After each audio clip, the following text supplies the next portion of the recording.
은혜로운 찬송 감사함을 드립니다. 오늘은 여러분들에게 리더십, 특별히 여호수아의 리더십에 대해서 좀 말씀을 전할 텐데요.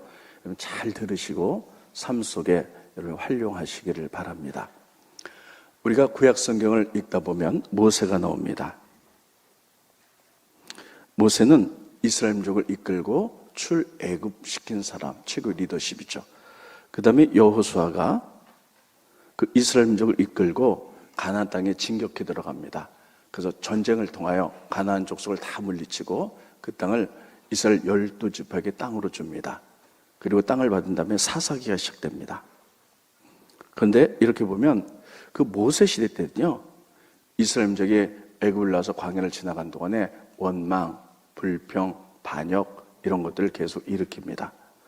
또 사사기 시대 때는 가장 암흑기 시대죠. 그들이 계속 우상 섬기고 이런 일들이 벌어집니다. 반면에 여호수아 시대 때는요, 참으로 어려운 세월이었거든요. 평생 전쟁하면서, 그리고 그 땅을 이스라엘 12지파에게 나눠줬던 이 시대. 그런데 여호수아서를 읽어보면 그 어려운 시대 때 이스라엘 민족이 원망했다, 불평했다, 우상 섬겼다, 반역 일으켰다는 말이 거의 없습니다. 그러면 왜 그럴까 하는 거예요. 여기엔 여러 가지 이유가 있겠지만 그 중에 하나가 분명한 것은 여호와의 리더십에 있었다. 저는 이렇게 생각을 합니다. 그러면 여호와의 리더십, 지금처럼 불평 많고 원망 많고 이런 힘든 시대에 우리가 이런 것들을 배우고 나간다면 우리가 또 나라에 큰 유익이 될 줄로 믿습니다. 그러면 여호수아의 리더십은 어떤 것인가? 여러 가지가 있겠지만 커다랗게 두 가지만 좀 말씀 전하도록 하겠습니다. 첫째, 여호수아의 리더십은요, 오직 말씀이에요. 따르겠습니다. 오직 말씀. 네, 잘 안 써졌네. 오직 말씀. 자, 모세가 돌아가셨어요. 그리고 하나님이 여호수아를 지목하여 부르셔서 이스라엘의 리더십으로 삼았습니다. 근데 여호수아는 상당히 두려웠어요. 내가 과연 이들을 200만이나 된 사람들인데 이들을 이끌고 가나안 땅에 가서 그 모진 전쟁을 다 할 수 있을까? 그리고 그들을 쫓아내고 이스라엘 12지파에게 그 땅을 다 나눠줄 수 있을까? 굉장히 두려웠죠. 그런데 하나님께서는 여호수아를 부르시고 이렇게 말씀합니다. 두려워하지 마라. 강하고 담대하라. 내가 너와 함께 하겠다. 근데 네가 할 일은 뭐냐면 오직 말씀을 주야로 묵상하고 그 말씀을 삶으로 살아라. 그러면 네가 어디로 가든지 형통하며 그 땅을 차지하게 될 것이다. 이렇게 얘기를 해요. 스크린 보십니다. 여호수아서 1장 7절로 8절에 보면 오직 강하고 극히 담대하여 나의 종 모세가 내게 명령한 그 율법, 성경을 다 지켜 행하고 우로나 저로나 치우치지 말라. 그러면 어디로 가든지 형통하리니. 이 율법책을 내 입에서 주야로 떠나지 말게 하면, 그러니까 하나님 말씀을 주야로 읽고 묵상하라는 거예요. 그것을 묵상하여 그 안에 기록된 대로 다 지켜 행하라. 그러면 내 길이 평탄하게 될 것이며 내가 형통하리라. 하나님 직접 여호수아에게 말씀하셨어요. 그래서 여호수아는 그렇습니다, 주님. 내가 하나님 말씀 묵상하고 그대로 삶으로 살아내겠습니다. 라고 결정을 해요. 그리고 이스라엘 민족을 그렇게 지도해 나갑니다. 그리고 여호수아는 이스라엘 민족을 이끌고 가나안 땅에 들어갔는데 그들이 요단강을 건너서 최초로 가나안 땅에 들어가서 정착하고 그리고 제사를 드렸던 장소가 장소가 제가 갑자기 길갈입니다. 여기서 이스라엘 민족을 모아놓고 이렇게 얘기합니다. 우리가 하나님께 순종하자. 그래서 그들이 했던 것은 뭐냐면 할례를 행해요. 스크린 보시죠. 여호수아서 5장 3절에 보면 여호수아가 부싯돌로 칼을 만들어 할례산에서 이스라엘 자손들에게 할례를 행하니라. 할례는 무엇입니까? 지금의 우리 세례 같은 것이에요. 그래서 할례를 행함으로 말미암아 우리가 하나님의 백성입니다. 그러므로 우리가 철저하게 하나님 뜻대로 순종하며 살겠습니다. 이런 의식이에요. 그러니까 여러분, 이제 여호수아는 최고의 리더십이 된 다음에 하나님로부터 너는 말씀 묵상하고 하나님 말씀을 삶으로 살아내라. 그리고 여호수아는 알았습니다. 아멘 한 다음에 백성들을 모아놓고 할례를 향하면서 우리는 하나님의 백성이니까 우리는 하나님의 말씀에 순종해야 됩니다. 아멘. 이렇게 해서 철저히 말씀으로 무장해 나갑니다. 그런데 그들이 이제 가나안 땅에 들어가서 첫 번째 전쟁이 여리고 전쟁입니다. 근데 여리고 성은요, 요새예요. 굉장히 굳건한 성입니다. 그때 여호수아는 이 전쟁을 어떻게 할까? 여러 가지 생각이 많았을 거예요. 일반적인 생각은 어떻습니까? 일반적인 생각은 군사회의를 열어서 우리들이 전쟁할 때 어떻게 하고 저렇게 하고 이렇게 하자. 어떤 지파가 앞서서 전쟁하고 후진은 누가 서고 어떤 무기를 쓸 것이며 이렇게 할 겁니다. 그런데 여러분, 하나님께서는요, 너 하나님 말씀에 순종하기로 결정했잖아. 그래서 다시 한번 꼭 집어서 확인을 시킵니다. 그래서 인간의 방법을 쓰지 않고 오직 말씀에 순종하기 위해서 하나님은 여호수아에게 다시 한번 나타나십니다. 그리고 전쟁을 앞둔 여호수아가 여리고성을 바라보고 있을 때 하늘의 군대 장관이 딱 나타나요. 그랬더니 여호수아가 이렇게 얘기합니다. 당신은 우리 편입니까? 저쪽 편입니까? 이렇게 얘기를 하죠. 그 뜻의 의미는 무엇입니까? 하나님의 군대 장관이라 할지라도 하나님의 말씀이라 할지라도 이것이 내게 유익이 되느냐 아니냐 이렇게 받아들이는 거예요. 여러분, 우리도 그렇죠. 하나님 말씀에 우리가 100% 순종하겠습니다 하는 게 약속을 해놓고도 막상 어려운 일들이 있으면 우리들이 그것을 가지고 우리 순간 흔들리는 걸 볼 수가 있어요. 과연 내가 이거 할 수 있을까? 할 수 없을까? 나에게 유리할까? 나에게 손해볼까? 이래서 선택적으로 순종하는 것을 알 수가 있지요. 그때 하나님께서는 이렇게 얘기합니다. 나는 너희의 하나님의 군대의 장관이다. 그래서 하나님의 군대가 이스라엘 민족이잖아요. 너희를 그동안도 쭉 인도해왔다. 광야에서 너를 인도해 오지 않았느냐. 앞으로도 이 전쟁은 하나님께 달렸기 때문에 너를 인도해 나갈 것이다. 그 하나님의 인도함이 네 생각과 다르다고 받아들이거나 안 받아들이거나 하지 말고 오직 순종하라는 거예요. 그러니까 이 여호수아가 엎드려 절을 하면서 그렇게 하겠습니다. 하나님 다시 한번 말씀하죠. 내가 섰는 땅은 거룩한 땅이기 때문에 내 발에 신을 벗어라. 신을 벗는다는 이야기는 고대에는 노예들이 주인 앞에서 신을 벗었어요. 그 의미는 제가 하나님 말씀에 100% 순종합니다. 우리는 하나님의 종입니다. 이런 뜻이에요. 그래서 하나님이 그래 하면서 가르쳐 주죠. 이번 전쟁은 군사전력을 하지 말아라. 전쟁은 하나님께 달렸기 때문에 너희가 해야 될 것은 제사장의 법궤를 메고 그리고 하루에 한 바퀴씩 여리고성을 돌아라. 6일간 돌고 7일째 7바퀴 돌고 소리 지르면 무너져 내릴 것이다. 이렇게 얘기를 해요. 여러분들도 하나님 뜻대로 살기로 결정합니다. 근데 막상 전쟁이 일어났어요. 막 북한과 전쟁이 일어났어요. 그때 하나님께서 그렇게 말씀하셨다면 여러분은 어떻게 하시겠습니까? 성경책을 들고 우리에게 말씀하셨다면 38선에 가서 매일 한 바퀴 돌고 6일 동안 돌고 7일째 소리를 지르고 그리고 오시겠습니까? 그렇게 할 수 있겠습니까? 여러분, 그렇다면요, 사람은 미쳤다 그럴 거예요. 아니, 전쟁은 무기를 갖고 해야지 무슨 성경책을 가지고 말씀하셔도 저렇게 할 거야? 이건 상당히 어려운 일이에요. 여러분, 지금 이러한 상황이거든요. 그러니까 하나님은 여호수아에게 이렇게 얘기해요. 너 말씀대로 100% 순종하며 산다고 약속했지? 그리고 네가 이해가 된다면 내가 그렇게 순종하지 마. 이해 안 된다고 불순종하고 그렇게 하지 마. 나는 여호와의 군대 장관으로 앞으로 너를 이끌어갈 때 이해가 안 된다 할지라도 그냥 순종해. 이렇게 말하는 거예요. 스크린 보이시죠? 그 부분? 네, 14절을 보면 그가 이르되 그 앞에 보여주세요. 5장 13절부터 스크린. 여호수아가 여리고에 가까이 이뤘을 때 눈을 들어 이제 전쟁 전략을 짜는 거죠. 어떻게 전쟁할 것인가. 본즉 한 사람이 칼을 빼어 손에 들고 마주 서 있는지라. 여호수아가 나가서 그에게 묻되 너는 우리 편이냐 상대편이냐 묻는 거죠. 이게 다윗이 말하는 것이 나에게 유익이냐 아니냐, 내가 받아들일 수 있느냐 받을 수 없느냐 이렇게 묻는 거죠. 그가 이르되 아니라 나는 여호와의 군대 장군으로 지금 왔느니라. 여호와의 군대가 누굽니까? 이스라엘 민족을 그동안도 이끌어왔다. 광야에서 이끌어오지 않았느냐. 그 하나님이 너희들을 인도해 나갈 거야. 그러니까 무슨 말씀하든지 그대로 해. 여호수아가 얼굴을 땅에 대고 엎드려 절하고 그에게 이르되 내 주여 저에게 무슨 말씀을 하려 하십니까? 여호와의 군대 장관이 여호수아에게 이르되 내 발에서 신을 벗으라. 이거는 철저히 말씀을 순종하라는 거예요. 내가 선 것은 거룩한 것이라 하니 여호수아가 따르었습니다. 그대로 행하니라. 여러분, 하나님 말씀에 순종한다고 그렇게 약속을 해놓고도요, 하나님이 이 사건을 딱 짚지 않았다면요, 분명 이 전쟁 어떻게 하지? 군사력을 길러가지고 칼과 창으로 어떻게 하지? 인간적인 군사력을 아마 이런 계획들을 잡았을 거예요. 하나님 그렇게 하지 말라는 거예요.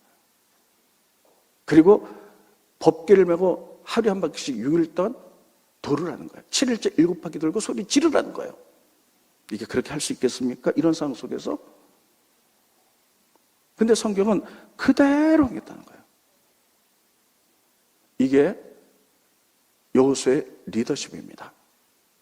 여러분, 우리의 삶의 가치는 성경이 될 줄로 믿습니다. 성경은 온전한 진리라고 저는 분명히 믿습니다. 그래서 성경이 가르친 대로 하는데 우리는요, 때로는 그렇게 못해요. 때로는 말씀대로 했다가 손해볼 것 같으면 안 해요. 이게 나에게 손해냐? 아니냐? 내 편이냐? 네 편이냐? 그리고 이해가 되지 않으면 안 해요. 하나님 말씀인데 이해가 되면 하지만 이해가 안 되면 내가 이걸 왜 해야 돼? 내 이해가 되느냐 아니냐? 하나님 그렇게 말씀하지 않으세요. 너희들은 무슨 말씀을 하든지 그대로 행하라는 거예요. 무슨 말씀을 행하든지 그대로 행하라는 말은 예수님이 메시아로서 사역을 처음 시작할 때 그 말이 그대로 나옵니다. 요한복음 2장에 보면 가나 혼인잔치에서 예수님이 첫 번째 기적을 행하시죠. 물을 가지고 포도주를 만들어요. 근데 그 가정에 잔치가 벌어졌는데 포도주가 떨어진 거예요. 그래서 예수님의 어머니 마리아가 하인들을 불러서 이렇게 얘기합니다. 예수님께 가서 무슨 말씀을 하시는지 그대로 행하라. 스크린 보십니다. 그 어머니가 하인들에게 이르되 너에게 무슨 말씀을 하시는지 그대로 하라 하니라. 그대로 하라는 거예요. 그랬더니 여러분, 네, 이렇게 얘기했죠. 근데 예수님께 갔더니 예수님이 이렇게 얘기합니다. 포도주가 없습니다. 근데 예수님이 이렇게 얘기해요. 그러면 빨리 이웃 가서 사와. 옆집 가서 빌려와.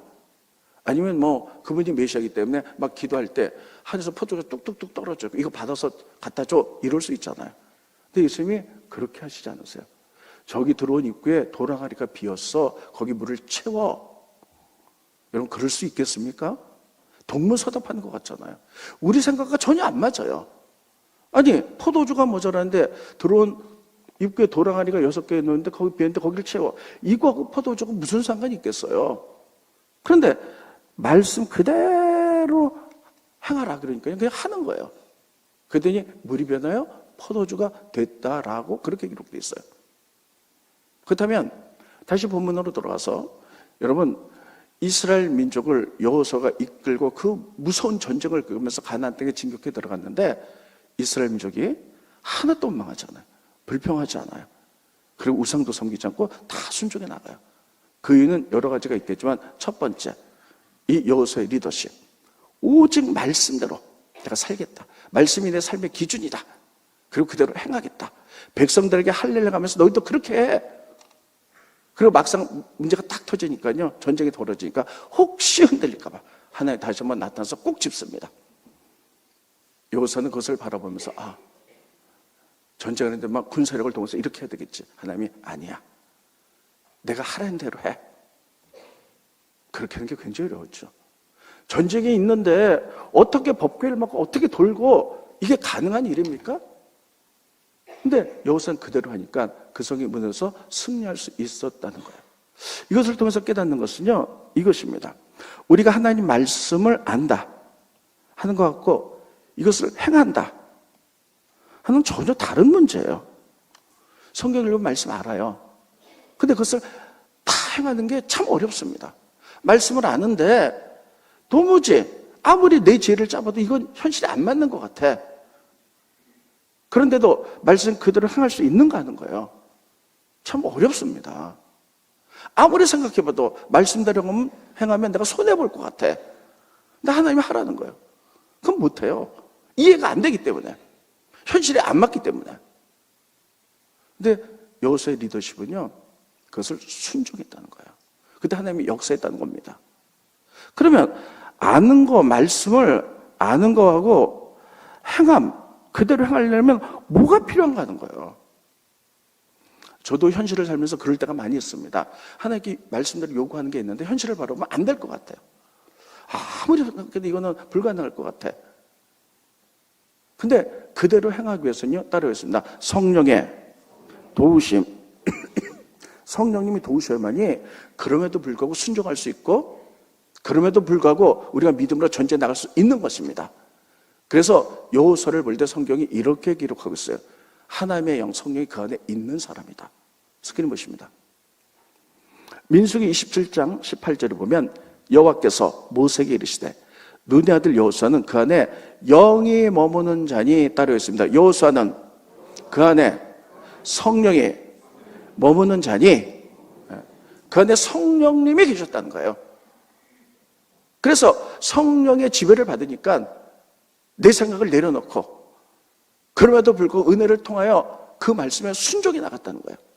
근데 여호수아가 성령의 도우심을 받았던 얘기가 이것뿐만 아니라 또 나와요. 스크린 보십니다. 신명기 33장 9절에 보면 모세가 눈의 아들 여호수아에게 안수하였으므로 그에게 지혜의 영이 어떻다고요? 지혜의 영이 충만했다는 거예요. 하나님의 영이 그 가운데 머물렀는데 안수했더니 지혜의 영이 충만했다는 거예요. 아니, 이스라엘 자손이 여호와께서 모세에게 명령하신 대로 여호수아를 다 순종하는 거예요. 여호수아도 순종하고 이스라엘 민족도 다 순종해 나가는 거예요. 그걸 할 수 있도록 영향력을 끼치는 것이 성령님인 줄 믿으시기 바랍니다. 성령이 그 안에 있는 자예요. 여러분, 우린 참 기도를 많이 하죠. 그럼 기도는 여기서 다시 한번 정의를 내릴 수가 있습니다. 기도는 여러분, 하나님께 뭐 주세요, 일용할 양식 주세요, 물론 그것도 기도예요. 예수님이 우리에게 가르쳐준 주기도문을 보면 제일 마지막에 나와요. 우리에게 일용할 양식을 주옵시고. 이게 첫 번째가 돼서는 안 돼요. 기도는 하나님이 요구한 말씀을 그대로 행하기 위하여 성령님 도와주세요. 성령님 나에게 믿음 주세요. 나에게 은혜 주세요. 그래서 말씀대로 우리가 어떠한 상황이 온다 할지라도, 내가 이해하지 않는다 할지라도, 말씀대로 순종하다가 불이익을 당한다 할지라도 그렇게 살겠습니다. 성령님 도와주시옵소서. 이것이 기도라는 사실을 기억하시기 바랍니다. 여러분, 이렇게 성령이 임할 때 이게 도무지 말도 안 되는데 성경이 그렇게 말하니까 이게 진리니까 할 수 있는 능력, 할 수 있는 믿음, 은혜 주신 분이 성령인 줄 믿으시기 바랍니다. 그러므로 여러분, 우리는 말씀대로 살아야 되죠. 그래서 우리가 성령의 충만함, 이게 여호수아의 첫 번째 리더십이었어요. 이런 분들이 되시기를 예수님 이름으로 축원드리겠습니다.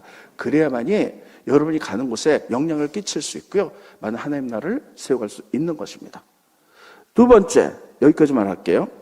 여호수아의 리더십은요, 공의의 리더십이었어요. 따라서 공의예요.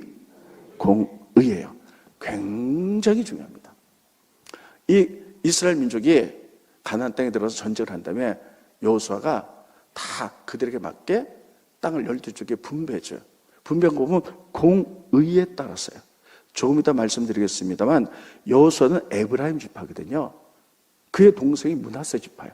나중에 므낫세 지파가 우리 땅은 형편없습니다, 좋은 땅 주세요, 막 그랬을 때 그가 리더십이니까 권력이 있잖아요.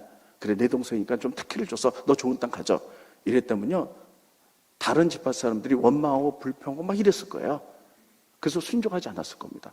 근데 여호수아는요, 아무리 형제를 할지라도 하나님의 공의대로 탁 잘라버려요. 이게 그의 위대한 리더십입니다. 그러면 오늘 지금 여호수아의 공의의 리더십을 말하기 전에 성경을 많이 보는 분들이 계세요. 그분을 위하여 12지파에게 땅을 어떻게 나눠줬는가를 그 부분을 잠깐 말씀드리겠습니다. 위에서 잘 들으시기 바랍니다. 좀 어렵다는 분들은 그냥 이 부분 패스해도 됩니다. 자, 이게 가나안 땅이에요. 위에가 갈릴리 호수고 밑에가 사해바다고 여기 요단강입니다. 이스라엘 민족이 애굽 올라서 이쪽 요단강 건너편 트랜스 요르단에 이르게 되었어요. 그때 여러분 이스라엘 지파 가운데 세 지파가 먼저 땅을 요구합니다. 그래서 12지파가 땅은요 3차례에 걸쳐서 땅을 분배해요. 제일 먼저 루벤 지파가 얘기합니다. 우리 이쪽 땅 갖겠습니다. 그리고 갓 지파, 므낫세 지파. 요 세 지파가 여기는 황막한 곳이에요. 황량한 곳이에요. 그래서 이제 풀들만 자라고 농사지지 않는 땅인데 우리들은 목축을 하니 여기에서 갖겠습니다 하면서 이 땅을 이제 갖게 돼. 이게 1차로 땅 분배하는 거예요. 그랬더니 여호수아가 이렇게 얘기합니다. 너희들이 먼저 이 땅을 가졌잖아. 그러면 가나안 땅 요단강 건너서 우리들이 전쟁할 때 너희들 빠지면 안 돼. 너희들이 먼저 받았으니 먼저 내가 앞장서서 나가서 전쟁을 해. 그리고 나머지 지파에게 다 땅을 준 다음에 돌아와. 그래서 그들이 아멘 하면서 먼저 전쟁하는데 앞장을 섭니다. 그리고 가나안 땅에 들어가서 제일 먼저 이스라엘 12지파 가운데 가장 중요한 지파가 에브라임과 그리고 유다 지파예요. 따르겠습니다. 에브라임, 유다. 이 두 지파가 가장 강력한 지파예요. 자, 에브라임이 왜 가장 강력한 지파냐면 구약에 요셉이 있잖아요. 요셉이 1등 공신이잖아요. 이스라엘 민족을 민족으로 만든 애굽의 총리가 되어서. 그래서 모세시 때는 이 사람들이 최고 권력을 가졌어요. 요셉은 두 아들이 있었어요. 하나는 므낫세, 하나는 에브라임이에요. 그런데 므낫세는 장자이긴 해도 에브라임이 이렇게 주권을 다 갖게 되죠. 그리고 나중에 이스라엘의 왕이 될 지파, 유다 지파. 그래서 두 지파가 가장 강력한 지파였어요. 따랐습니다. 에브라임, 유다. 그래서 나중에요, 여러분 이스라엘이 남쪽 유다, 북이스라엘로 나뉘잖아요. 두동강 날 때도 북이스라엘 에브라임으로 불러요. 그만큼 영장. 그래서 남쪽 유다, 에브라임 이렇게 부를 만큼. 아무튼 이 두 지파가 가나안 땅에 들어가서 가장 중요한 지역, 가장 중심을 먼저 받습니다. 이게 2차로 받는 거예요. 그래서 이쪽 밑에는 유다, 위에는 에브라임. 이게 2차로 받아요. 그랬는데 이 므낫세 사람들이 와서 이러는 거예요. 우리는 요셉 지파입니다. 그래서 요셉과 에브라임 두 지파인데 한 지파의 땅만 주십니다. 그리고 여기는 나는 그래도 므낫세는 나는 장자입니다. 요셉 지파가. 그러니까 장자는 두목을 가지잖아요. 그래서 우리는 민족도 많고 그러니까 우리에게 땅을 좀 더 주세요. 이렇게 했고요. 여기에 므낫세가 한 번 더 받습니다. 므낫세가 받는데 그래서 여기를 므낫세 반지파, 므낫세 반지파에서 므낫세는 두 군데를 받는데요. 그런데 어떻게 되냐면요. 므낫세 지파 가운데 많은 자손들이 있거든요. 근데 요단강 저편에 여기는 므낫세 자손, 근데 마길 자손들이 받아요. 그래서 그렇게 받고요. 여기는 므낫세 지파 가운데 6 자손들이 여기를 받습니다. 그래서 반반으로 나뉘게 돼요. 자, 그 부분 성경 볼게요. 네. 자, 여호수아 17장 1절에 보면 므낫세 지파를 위하여 제비 뽑은 것은 이러하니라. 므낫세는 요셉의 장자였어요. 그러니까 두목을 가질 권리가 좀 있었죠. 므낫세의 장자 마길은 길랏의 아버지라. 이 요단강 건조 테레스 요단을 길랏이라 그랬거든요. 그는 용서했기 때문에 길랏과 바산을 받았으므로. 그래서 므낫세 지파 가운데 마길 자손이 여기를 가졌고 2절 넘겨주시고요.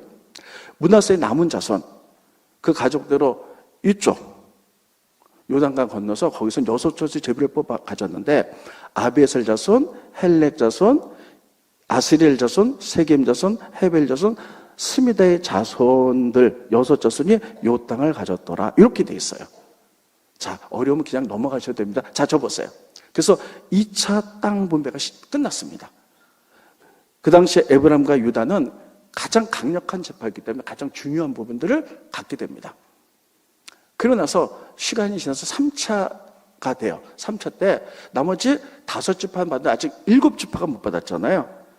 그래서 여호수아가 7지파를 불러서 이렇게 합니다. 너희들이 다 나머지 가나안 땅에 들어가서 지도를 그렸고 제비를 뽑아서 그 땅대로 주겠다. 그래서 그들이 제비를 뽑아서 그 땅을 갔는데 에브라임과 유다 지파가 큰 땅을 가졌거든요. 그래서 다른 지파가 받으면서 그들의 땅을 조금씩 내놔서 땅이 좀 지형이 변합니다. 유다 지파 안쪽으로 시몬이 받아요. 그러니까 유다 지파가 다 받았지만 나중에 할애를 해서 거길 받죠. 그런데 에브라임 지파 요 구석에 단 지파가 받습니다. 그리고 에브라임과 유다 지파 요 사이에 조금씩 땅을 내놨고요. 여기에 베냐민 지파가 받고요. 그리고 가장 좋은 땅, 해변가 땅에 아셀이 받습니다. 그리고 요단강의 주변으로 납달리가 받아요. 따라서는 납달리에. 그래서 예수님 탄생했을 때 복음서에 보면 이방의 납달리여 막 이렇게 나오면서 이제 메시아가 탄생할 거 나오죠. 그리고 이쪽에 누가 받냐면요, 스불론이 받고요. 이쪽에 이사갈이 받습니다. 그래서 아무튼 12지파가 이렇게 받았다. 그런데 1차로 받고 시간이 좀 있어서 2차로 받고 또 시간이 좀 3차로 이렇게 받았다. 그래서 12지파가 받았다. 그냥 이렇게만 아시면 되겠고, 교회 오신 지 얼마 안 된 분이 좀 어렵다면 그냥 넘어가셔도 돼요. 자, 이 부분에 대해서 이제 다시 본론으로 돌아갑니다.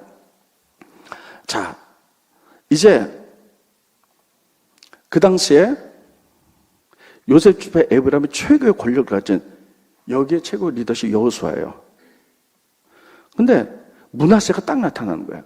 그래서 이렇게 얘기합니다. 우리가 땅을 받았는데 우리는 그래도 요셉 지파의 장자입니다. 그래서 두 몫을 받아야 되지 않겠습니까? 우리 민족이 자손이 얼마나 많습니까? 그래서 근데 에브라임과 므낫세를 먹고 산집하면 좀 어떡합니까? 그래서 명분이 맞아서 그래 므낫세 요 땅 가져 하고 그 땅을 줍니다. 근데 므낫세가 이렇게 요구하는 거예요. 아, 그 땅을 가졌더니요, 거기에는 이 평지 골짜기에는요 가난한 사람들이 사는데요, 그들은 전부 다 철병거를 가지고 무기가 있어서 우리는 무서워서 산속에서 사니까 여기 나쁜 땅이에요. 그러니까 우리가 좋은 땅을 주세요, 이렇게 얘기를 해요. 그러니까 여호수아가 보기에 므낫세는 자기의 동생이잖아요.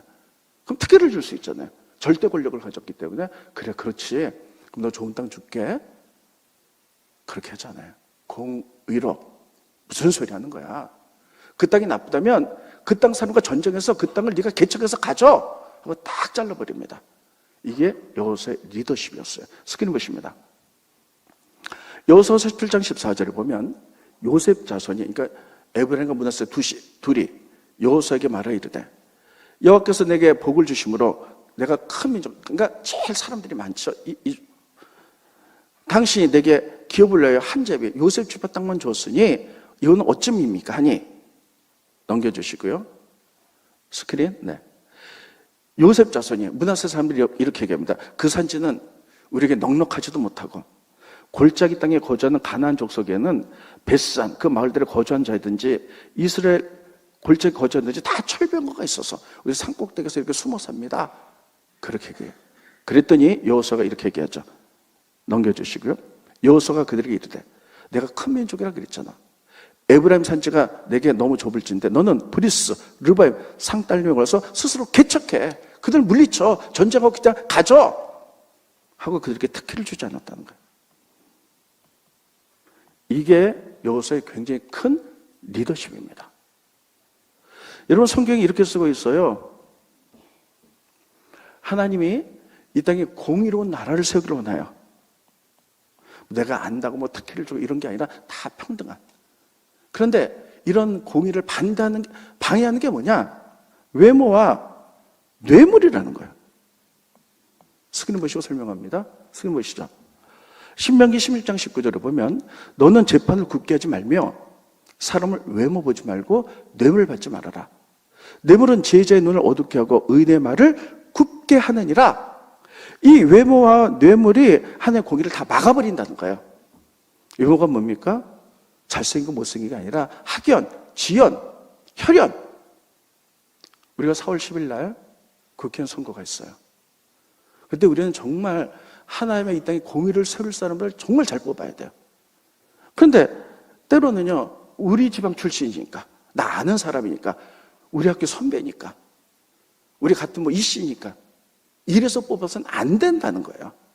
이런 것들은 하나님의 공의를 그렇게 뽑으면 자기 뽑아줘도 그 사람들께 특혜를 주고 이런 일들이 벌어지지 않겠습니까? 그래서 지도자는 공의롭게 이런 거 뽑고 뽑지 말라는 거예요. 저는 이것을 보면서요, 그동안에 우리나라는 지금 정치 수준이 국민들이 굉장히 높아졌어요. 그래서 이번에 정말 힘들잖아요. 모든 게 막 혼란스럽고요. 정말 4월 10일 날 국회의원을 잘 뽑아야 된다고 생각합니다. 내가 아는 사람이라고, 나의 혈연이라고, 나 학교 선배라고 그냥 무조건 뽑는 것이 아니라 정말 기도하면서 이 땅을 새롭게 할 하나님의 사람이 누군가, 시간이 걸리겠지만 우리가 기도할 때에 그 사람이 누군지는 우리도 몰라요. 하나님이 우리에게 지혜를 주시고 해안을 주셔서 그런 사람들을 뽑아내며 계속해서 뽑아낼 때 이 땅이 하나님 나라가 될 줄로 믿습니다. 제가 2주 전에 건국전쟁이라는 영화를 봤어요. 아마 여러분 가운데 보신 분이 많을 거예요. 그걸 보면서 저는 많은 것들을 느꼈습니다. 그 영화는 다큐거든요. 먼저 거짓이 들어가지 않은 그대로 사실을 만든 영화인데, 그동안에 이승만 정권 하면 저희가 경험하고 배웠던 건 뭐냐면 부정부패, 그리고 그런 것들만 배웠어요. 그래서 그런 줄 알았어요. 근데 그 다큐를 딱 보니까 뭐가 나오냐면요, 이승만이 이 땅의 초대 대통령이 되면서 그 사람이 우리나라의 민주주의 국가를 만들어서 얼마나 애를 썼나, 이런 부분이 나오는 거예요. 그런 걸 보면서 많은 것들을 생각해 봅니다. 많은 것들을 생각해 보면서 제가 느낀 건 뭐냐면요, 우리가 어떤 공동체인지 사람을 뽑을 땐 공과를 정확히 봐야 되겠다는 생각이 들어요. 이게 뭐냐면 어떤 사람이 했을 때 그 사람이 잘한 거, 그거 인정해 줘야 돼요. 또 잘못한 거 있으면요, 그것을 비판의 눈으로 봐서 바로 잡아야 돼요. 근데 이 시대는 그렇지 않잖아요. 무조건 잘못만 다 그냥. 지금 어떻습니까? 역대 정권 대통령들 이렇게 보면요, 그분들이 잘한 부분도 있고 현재 대통령도 잘한 부분도 있어요. 근데 무조건 다 잘못만 다 이렇게만 하잖아요. 저는 민주주의는요, 어떤 역대 대통령이나 어떤 사람들 쭉 보면서요, 그 사람의 잘한 면도 충분히 보고, 또 못한 면도 보고, 잘한 것은 칭찬해주고, 못한 것은 우리가 비난을 가지고 이렇게 해서는 안 된다, 바꾸고, 이런 식으로 해간다면 서로 윈윈 될 줄로 믿습니다. 이렇게 된 게 민주주의 승리 아니겠어요?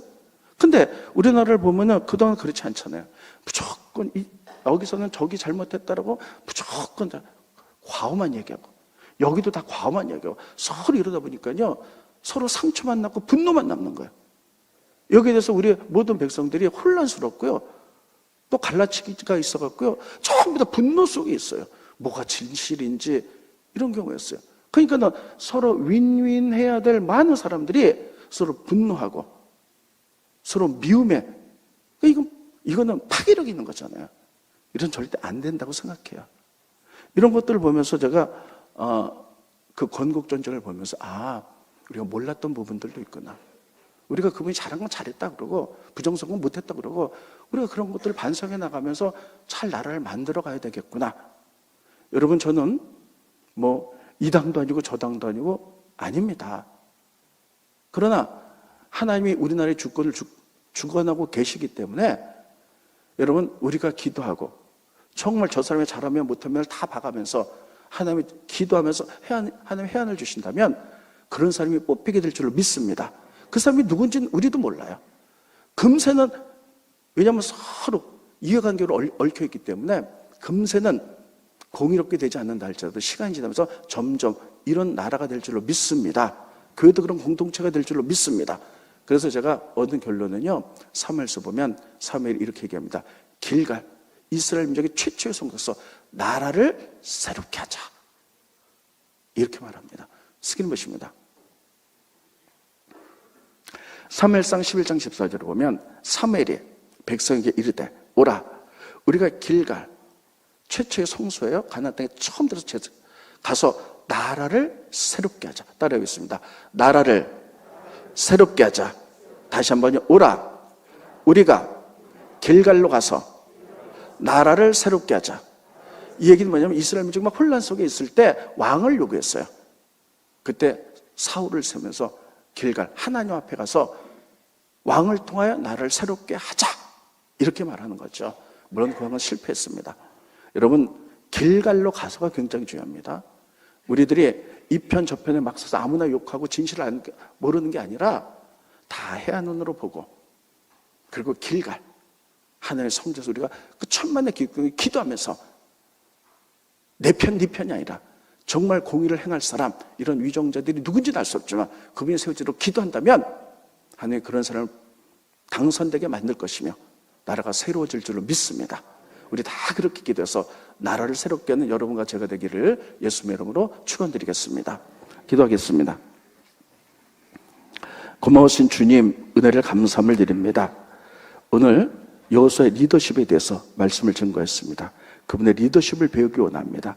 그랬기 때문에 이스라엘 민족이 모세 시대도 원망하고 불평하고 반역을 일으켰고, 여호수아 다음 시대 사사기 시대 때도 그들이 계속 우상 섬겼는데 여호수아 시대 때만 그렇지 않았습니다.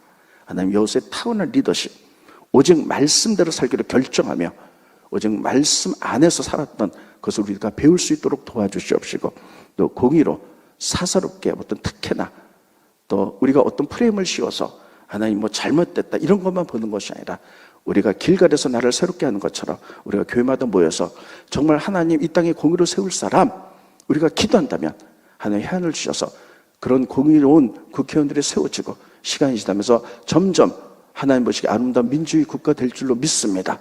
나를 새롭게 하는데 우리가 기도로 세워나갈 수 있도록 축복하여 주시옵소서. 예수님의 이름으로 기도하옵나이다. 아멘.